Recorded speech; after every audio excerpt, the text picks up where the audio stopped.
성탄 축하 감사 예배를 드리고 있습니다. 우리에게 주실 성탄의 귀한 메시지는 무엇일까요? 빈방 있습니까? 빈방 있습니다. 오늘 이것이 오늘 말씀의 제목입니다. 누가복음 2장 1절에서 7절에 있는 말씀 우리 함께 보실게요. 누가복음 2장 1절에서 7절에 있는 말씀입니다. 우리 함께 교독하겠습니다. 그때에 가이사 아구스도가 영을 내려 천하로 다 호적하라 하였으니, 이 호적은 구레뇨가 수리아 총독이 되었을 때 처음 한 것이라. 모든 사람이 호적하러 각각 고향으로 돌아가매 요셉도 다윗의 집 족속이므로 갈릴리 나사렛 동네에서 유대를 향하여 베들레헴이라 하는 다윗의 동네로 그 약혼한 마리아와 함께 호적하러 올라가니 마리아가 이미 잉태하였더라. 거기 있을 그때에 해산할 날이 차서 함께 할까요? 첫 아들을 낳아 강보에 싸서 구유에 누였으니 이는 여간에 있을 곳이 없음이러라. 아멘. 마리아와 요셉이 여관에 도착했을 때에 오늘 7절에 보니까 이는 여관에 있을 곳이 없음이러라 이렇게 기록하고 있습니다. 여관이라고 번역된 단어의 원어를 보면 여러분들이 생각하는 여관과는 조금 다릅니다. 우리의 이해를 돕기 위해서 하버드 박물관에 전시되어져 있는 예수님 시대의 여관의 모습을 재현한 그런 모형이 있어서 그것을 여러분들에게 한번 띄워드릴게요. 예수님 시대의 여관은 이렇게 생겼습니다. 여기서 말하는 여관이라고 하면은요, 카탈루마라고 하는 단어를 사용하였는데 우리가 상상했던 여관과는 많이 다르죠. 왠지 마국간은 바깥에 이렇게 있는 것 같고 여관은 이쪽에 이렇게 있는 것 같고 그런 모습이었던 것 같은데 이런 구조입니다. 당시 여관은 통상적으로 2층의 구조로 이루어져 있었는데요, 일찍이 도착한 사람들은 2층에 올라가서 짐을 풀고 그곳에서 휴식을 취하는 공간이 되었고 1층은요 자신들이 타고 온 짐승들이 머무는, 그러니까 그 당시에 짐승들이 이들의 운송 수단이었으니 1층은 요즘으로 말하면 주차장 혹은 차고지쯤 되지 않았을까요?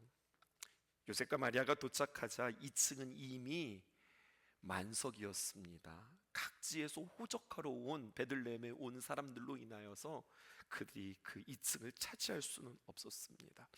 마리아가 만삭이 되어서 고통을 호소하였지만 단 한 사람도 긍휼의 마음으로 그 자리를 내어주고 혹은 양보해주지 않았습니다. 그래서 마리아와 요셉은 부득불 저렇게 1층에서 짐승들이 함께한 마구간에서 해산을 준비해야 했고 저렇게 마구간에서 예수님이 탄생해야 했습니다. 예수님은 이렇게 세상에서 가장 불편한 장소에서 또 냄새나고 더럽고 불결한 자리에서 우리를 가장 깨끗하고 정결하게 하시기 위해서 여러분들 이 땅에 태어나셔야만 했습니다. 그런데요, 성경은 예수님이 마구간에서 구유에서 태어났다라고 하는 것이 어쩔 수 없이 어쩌다가 상황이 이렇게 되어지니 그렇게 구유에 태어날 수밖에 없었다 이렇게 우리에게 이야기하지 않고요, 하나님께서는 그렇게 태어나도록 작정하셨고 그렇게 계획하셨고 심지어는 구유에 태어나는 것까지도 주님께서는 메시지화 하셨습니다. 한 사람의 인생을 우리는 이렇게 표현하지요, 요람에서 무덤까지. 근데 예수님의 인생을 요람에서 무덤까지라고 표현할 수는 없겠습니다. 예수님의 인생은 요람에서 무덤까지가 아니라 구유에서 십자가까지라고 할 수 있겠습니다. 구유가 상징하는 바는 무엇일까요? 구유의 메시지가 있습니다. 그것은 가장 낮은 곳을 의미하고 십자가가 상징하는 바는 가장 비참한 곳을 의미합니다. 그러므로 예수님의 인생은 구유라고 하는 가장 비참한 낮은 곳에서 십자가로의 가장 비참한 높은 곳으로의 여정이라 할 수 있겠습니다. 왜 예수님은 구유에 태어나셔서 십자가 위에서 인생을 마쳐야 하는 삶을 사셔야만 했을까요? 그러한 인생으로 왜 하나님은 그렇게 작정하셨을까요? 그것은 가장 낮고 가장 비참한 인생까지도 예수님께서 구원하시기 위해서 구유에서 시작하셔서 십자가의 인생을 마치시게 되신 겁니다. 이것은요, 오늘 춘천 신성교회 2024년도 성탄 예배를 드리는 여러분들에게 아주 위대하고도 귀중한 메시지를 전하고 있는 겁니다. 2024년도 이제 우리가 마지막 송년 예배를 우리가 두고 있는데요, 여러분들 2024년도 어떠셨을까요? 여러분들의 삶의 자리는 어떠하셨을까요? 어쩌면 참 편안하고 행복하고 형통하는 자리가 아니라 2024년도에 나에게 일어난 일들은 마치 구유와 같은 그러한 일들이 나에게 일어나지는 않았을까요? 세상에 이러한 일들이 나에게 일어난다고 당황하고 혹은 나를 무너지게 하는 일들, 정말 생각지도 못한 일들, 그 사람이 그럴 거라고 생각지도 못한 그러한 사람을 우리는 만나고 또 겪고 버티면서 우리가 2024년도를 보내진 않았을까요? 그런 우리에게 빈방이 없으셨던 예수님, 그래서 구유에 누이실 수밖에 없으셨던 예수님은 지치고 주눅든, 그래서 어깨가 축 처진 우리에게 찾아오셔서 토닥이시면서 다음과 같이 위로해 주십니다. 누가복음 2장 12절에 있는 말씀, 너희가 강보에 쌓여, 너희가 가서 강보에 쌓여 구유에 누여 있는 아기를 보리니 이것이 너희에게 표적이니라 하니라. 이것이 너희에게 표적이라. 여러분, 우리는 이제 표적이라고 하는 단어가 반갑죠. 왜냐하면 전에 요한복음의 표적 시리즈 7가지를 여러분들과 함께 이야기 나눈 바 있잖아요. 표적이 뭐예요? 헬라어로 세메이온이라고 하는 이 단어는 영어로 사인이라 하였습니다. 그건 무엇이냐면 강보에 쌓여 누워 있는 이 아기는 아이고 불쌍해, 이런 뜻이 아니라 애처롭고 불쌍한 이야기가 아니라 이것을 통해서 우리에게 어떤 메시지를 보내준다는 거예요. 우리가 이것을 통해서 어떤 메시지를 들어야 한다는 겁니다. 어떤 메시지일까요? 구유에 오신 그 예수님을 통해서 우리는 어떤 메시지를 들어야 할까요? 요한복음 13장 3절에 보면 이런 표현이 있습니다. 저녁 잡수시는 중, 저녁 먹는 중 예수께서, 아버지께서 모든 것을 자기 손에 맡기셨다. 여러분, 이 표현이 아주 기가 막힌 표현입니다. 여러분, 하나님께서 세상의 모든 것들을 맡기셨다라고 표현하는데 그냥 맡기셨다고 표현하지 않고 요한복음은 무척 섬세하게 표현하고 있습니다. 그것은 맡기시는데 어디에다가 맡기셨느냐? 예수님의 손에 맡기셨다는 거예요. 그리고 자기가 하나님께로부터 오셨다가 아버지께로 돌아가실 것을 아셨어요. 예수님은 아셨다고요. 아버지께서 모든 세상의 권세, 온 천하의 모든 권능, 그리고 천하의 모든 일들을 누구에게 맡기셨다고요? 예수님께 맡기셨는데 예수님의 손에 맡기셨다고요. 그런데 여러분, 이 말씀은 이렇게 이어집니다. 요한복음 14장 4절에 보실까요? 그 손으로 예수님께서 무엇을 하시는가 보세요. 저녁 잡수시던 자리에서 일어나 겉옷을 벗고 수건을 가져다가 허리에 두르시고, 5절, 이에 대야에 물을 떠서 제자들의 발을 씻으시고 그 두르신 수건으로 닦기를 시작하셨다. 예수님의 손이 어떤 손인데요? 천하만국의 모든 권세와 모든 능력을 주셨던 그 손인데, 그 손을 가지고 이압 하고서 뭔가 능력과 어떤 기사를 나타내는 것이 아니라 그 손을 가지고 예수님의 겉옷을 벗으시더니, 그러니까 작정하고 제대로 씻겠다는 이야기예요.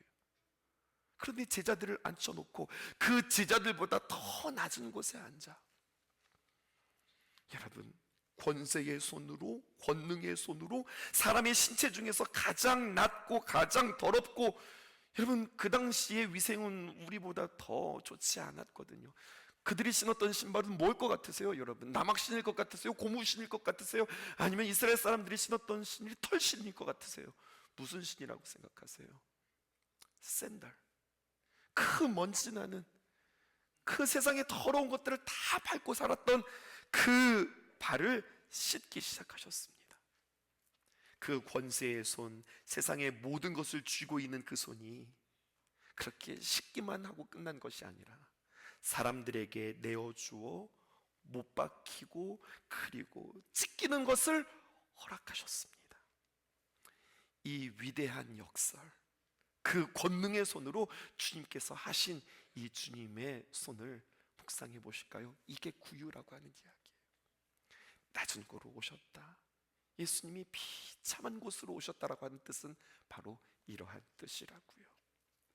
구유가 우리에게 주는 사인, 그리고 그 상징, 불결하고 냄새나는, 그래서 그 값으로 죽어야만 하는 나의 죄된 십자가, 이게 구유가 아닐까요?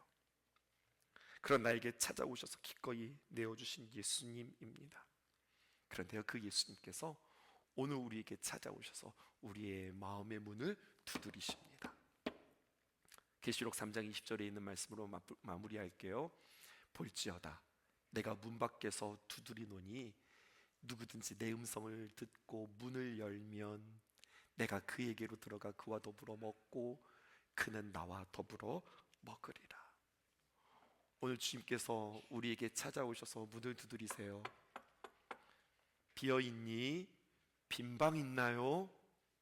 빈방 있습니까? 주님께서 우리의 마음의 문을 두드리실 때, 네, 빈방이 있습니다. 주님, 내 마음을 비웠습니다. 어서 오세요. 임마누엘, 하나님이 우리와 함께 하십니다. 임마누엘, 나는 주님과 함께 하기를 원합니다. 나의 죄를 씻기 위해서 찾아오신 그 주님을 환영하고 영접할 수 있기를 주님의 이름으로 축복합니다. 그리고요, 여러분, 그것으로만 끝나지 않았으면 좋겠습니다. 더 나아가 예수님의 삶은 무엇이라 하였어요? 구유에서 십자가의 여정이라고 그랬죠. 감히 우리도 그 예수님 모시고 주님과 함께 동행하며 예수님 때문에 때로는 상처받기도 하고, 예수님 때문에 때로는 외롭기도 하고, 예수님 때문에 때로는 오해를 받기도 하지만 넉넉히 꿋꿋이 걸어가면서 마라나타, 주님과 함께 걸어가며 다시 오실 주님을 기다립니다 고백할 수 있기를 주님의 이름으로 축복합니다.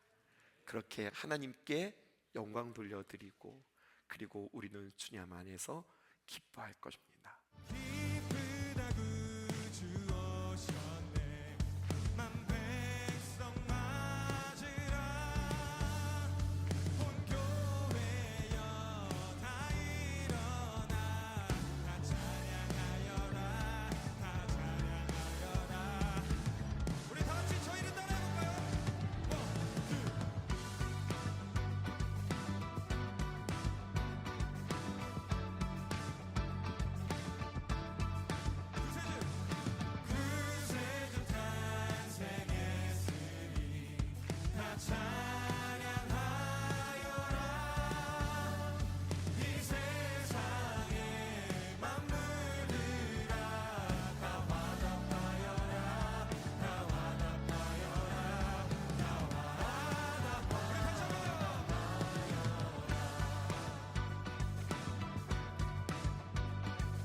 다시 한번 고백합시다.